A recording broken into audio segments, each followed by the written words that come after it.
Kali ini kita akan mempelajari siklus akuntansi perusahaan dagang yang mana agak mirip dengan siklus akuntansi perusahaan jasa, cuman berbeda sedikit terkait pemrosesan, penjurnalan, dan ada tambahan pada waktu posting ke buku besar. Yang jelas secara umum siklusnya hampir mirip dari awal hingga akhir, dari bukti transaksi hingga laporan keuangan yang dihasilkan. Cuman ketika pada perjalanannya ada perbedaan pencatatan, terutama ketika menjurnal pada proses jurnal umum dan jurnal khusus, ataupun ketika posting ke general ledger dan subsidiary ledger. Nah, seperti itu. Untuk mekanisme debit kredit tetap sama. Yang digunakan adalah HUM, PBD, KKKD, harta bertambah di debit, utang kredit, modal kredit, pendapatan kredit, beban debit. Jadi seperti itu. Dan bakalan kepake terus, mau perusahaan jasa, dagang, manufaktur, semuanya memakai mekanisme yang sama. Oke, kita bahas dari yang awal dulu. Semua transaksi perusahaan itu harus mempunyai bukti transaksi agar bisa dicatat. Nah, bukti transaksi ini bisa berupa tunai ataupun kredit. Kalau tunai berupa nota, kwitansi, struk, dan sebagainya. Sedangkan untuk bukti transaksi kredit atau ngutang biasanya berbentuk faktur, kredit term, invoice, dan sebagainya. Nah, setelah itu proses kedua, setelah didapatkan bukti transaksi atau bukti transaksi sudah direkap atau sudah dikumpulkan dan siap untuk dicatat. Bedanya perusahaan dagang dan perusahaan jasa ini ada di sini. Kalau perusahaan jasa semuanya di jurnal menggunakan jurnal umum atau general journal, sedangkan untuk perusahaan dagang ini dibutuhkan jurnal khusus ataupun special journal, yang mana jurnal khusus ini digunakan untuk membantu meringankan mencatat transaksi yang sering terjadi. Contohnya menerima kas dalam satu hari itu bisa sampai puluhan kali gitu. Nah, daripada menggunakan jurnal umum yang mana itu akan agak chaos ya, banyak banget yang bakalan di jurnal. Nah, jurnal khusus ini fungsinya untuk membantu mencatat transaksi yang sering terjadi di dalam perusahaan. Yang sering terjadi itu apa? Menerima kas. Maka dari itu akan ada namanya jurnal khusus yang fungsinya khusus untuk mencatat penerimaan kas. Biasanya dinamakan cash receipt journal atau jurnal penerimaan kas. Setelah itu, transaksi yang sering terjadi di perusahaan adalah pengeluaran kas atau duit keluar dari perusahaan. Nah, ini dibutuhkan jurnal lagi, yaitu cash payment journal atau jurnal pengeluaran kas atau jurnal pembayaran. Jadi seperti itu. Terus ada lagi, ini untuk transaksi yang berkaitan dengan kas, adanya kas masuk dan kas keluar. Sedangkan yang tidak ada kaitannya sama kas itu ada di jurnal pembelian atau purchase journal dan jurnal penjualan atau sales journal. Nah, jurnal pembelian ini fungsinya untuk mencatat pembelian yang dilakukan secara kredit atau ngutang. Sedangkan jurnal penjualan ini jurnal yang digunakan untuk mencatat transaksi penjualan secara diutangi ataupun sudah jual dulu barangnya, sudah dikasih tapi belum menerima duitnya. Nah, ini adalah 4 jurnal yang berbeda berdasarkan karakteristik transaksi yang berbeda juga. Kalau penerimaan kas berarti segala sesuatu yang menyebabkan kas masuk perusahaan dicatat di sini, di jurnal penerimaan kas. Terus jurnal pengeluaran kas, segala sesuatu yang menyebabkan kas keluar dari perusahaan maka dicatat di jurnal pengeluaran kas. Terus jurnal pembelian, segala sesuatu yang transaksinya itu membeli barang apapun tapi secara ngutang, nah itu dicatat di jurnal pembelian. Sedangkan jurnal penjualan berarti transaksi khusus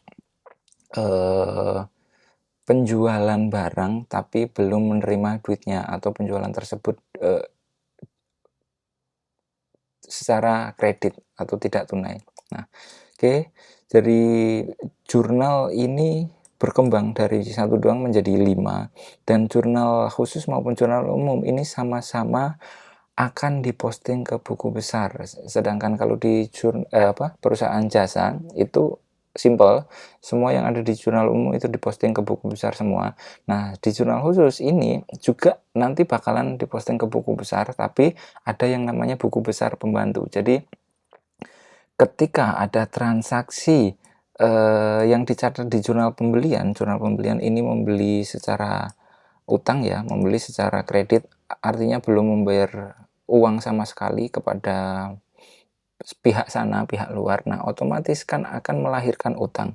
Dari jurnal khusus ini nanti bakalan diinput secara bersamaan di buku besar maupun buku besar pembantu. Karena apa? Di sini ada buku besar pembantu utang yang mana ketika beli barang secara kredit otomatis muncul utang, dia akan dicatat juga di sini. Jadi mencatatnya apa ya, linear ataupun bersamaan lah. Ketika mau posting sesuatu ataupun transaksi yang ada di jurnal pembelian, ini bisa nginput di dua-duanya nih, buku besar dan buku besar pembantu tapi yang utang. Sebaliknya jika ada transaksi di jurnal penjualan, ini pasti sangkut pautnya dengan piutang ataupun bisa 80% lah segala transaksi yang ada di jurnal penjualan itu biasanya nyangkut sama buku besar pembantu piutang. Untuk prakteknya itu bisa di video yang selanjutnya, materi terkait jurnal khusus dan buku besar di perusahaan dagang, tapi secara konsep kita membahas ini dulu. Jadi langkah siklus akuntansi perusahaan dagang itu hampir mirip, cuman yang berbeda di sininya. Pada elemen pencatatan, pada step pencatatan, ini tidak hanya jurnal umum, tapi ada jurnal khusus atau jurnal spesial, sedangkan di perusahaan jasa itu cuma ada jurnal umum doang. Nah, terus di perusahaan dagang, kan sudah dibeda-bedain nih, yang sering terjadi ini apa, sedangkan itu semua masuk ke jurnal khusus lah. Terus jurnal umum fungsinya untuk apa? Jadi jurnal umum ini fungsinya untuk mencatat transaksi yang tidak bisa dicatat di 4 jurnal ini. Contoh penyusutan peralatan, jurnal penyesuaian masuknya ke jurnal umum. Terus habis itu retur pembelian, retur penjualan itu juga masuknya ke jurnal umum. Jadi segala transaksi yang tidak bisa dicatat pada spesial jurnal atau jurnal khusus itu dicatatnya di jurnal umum. Jadi seperti itu, tapi tetap nanti semuanya bakalan diposting ke buku besar, oke? Ketika buku besar sudah ketahui definisinya dan fungsinya, yang jelas buku besar pembantu utang ini untuk merinci.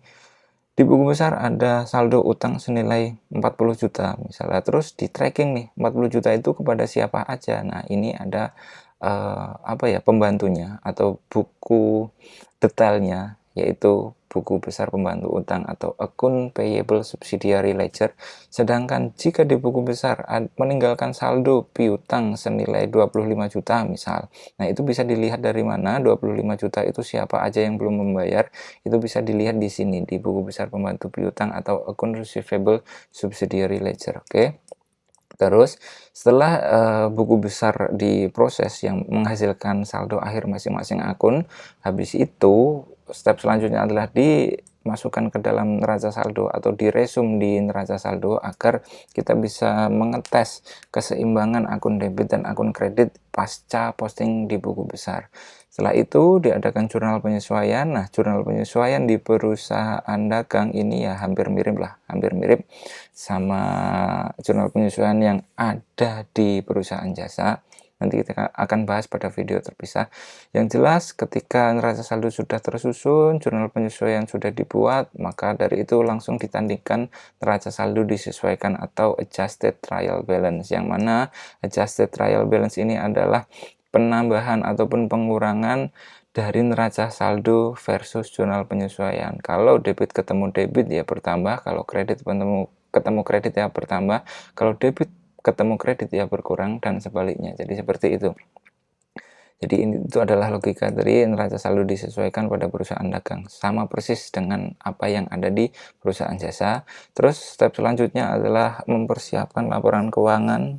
Disusunlah kertas kerja atau worksheet, yang mana ini konsepnya sama dengan perusahaan jasa. Tetap memisahkan laba rugi dan neraca atau laba rugi dan laporan posisi keuangan, tapi elemen laba rugi nanti akan berbeda. Dia ketambahan HPP atau harga pokok penjualan jika dia menggunakan metode perpetual. Sedangkan kalau metode periodik, di sini akan lebih banyak akun yang masuk ke laba rugi, yaitu pembelian, penjualan, potongan pembelian sama potongan penjualan itu kayaknya juga masuk. Nanti saya revisi. Kalau potongan penjualan dia jelas masuk laba rugi. Tapi kalau potongan pembelian itu kayaknya belum tentu, karena kayaknya itu transaksi neraca. Lanjut, setelah itu laba rugi isinya pendapatan, HPP, sama biaya, atau pada mekanisme debit kredit ini ada di posisi ini, pendapatan dan beban, tapi ditambah HPP. HPP itu hampir mirip sama beban, saldo normalnya dia di debit. Oke, jadi clear. Kalau pendapatan dikurangi HPP kurangi beban, itu akan menghasilkan laba atau rugi, tergantung gedean mana antara pendapatannya atau bebannya, seperti itu. Lanjut, setelah itu neraca isinya sama persis, yaitu harta utang modal. Tidak ada yang berbeda dari perusahaan jasa.